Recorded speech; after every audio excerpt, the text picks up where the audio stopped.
রামপুরহাটে rail প্রকল্পের অনুমোদন। ট্রেনে যেতে 1.5 ঘন্টা কম লাগবে, জুড়বে তারাপীঠও। Hi everyone, welcome back to my channel অঞ্জনার ব্যঞ্জনা। বন্ধুরা, তোমাদের সকলকে আমার এই ছোট্ট ইউটিউব চ্যানেলে স্বাগত জানাই।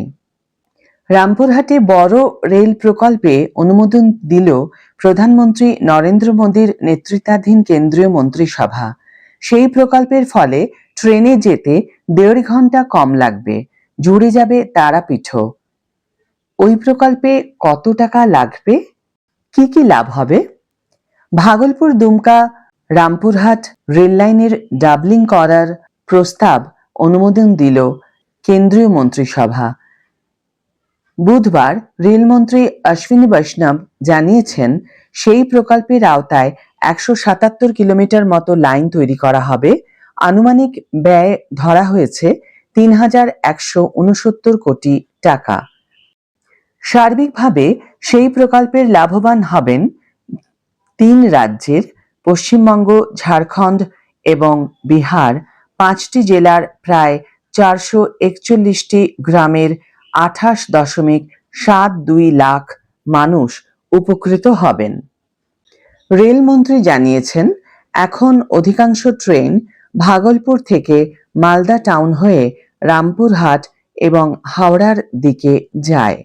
নয়া প্রকল্পের ফলে অনেক ট্রেনই ভাগলপুর থেকে দুমকা হয়ে রামপুরহাটে চলে যেতে এবং আসতে পারবে।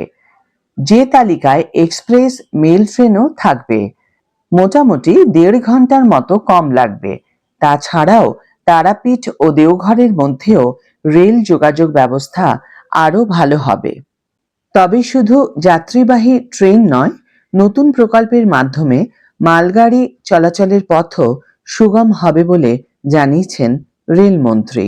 রেলের তরফে জানানো হয়েছে, নয়া প্রকল্পের ফলে কয়লা, সিমেন্ট, ইট, পাথর, সারের মতো বিভিন্ন পণ্য পরিবহনের কাজটা আরও সহজ হবে। প্রতি বছর বাড়তি 15 মিলিয়ন টন পণ্য পরিবহন করা যাবে। তাছাড়াও পরিবেশ রক্ষার ক্ষেত্রেও সেই প্রকল্প অত্যন্ত গুরুত্বপূর্ণ বলে দাবি করা হয়েছে। তারই মধ্যে বিহার আরও একটি বড় প্রকল্প পেয়েছে। বক্সার ভাগলপুর করিডোরের মোকামা থেকে মুঙ্গের পর্যন্ত অংশে 82.4 কিলোমিটার 4টি লেন তৈরির প্রস্তাবে অনুমোদন দেওয়া হয়েছে। আনুমানিক ব্যয় ধরা হয়েছে 4,447 কোটি টাকা।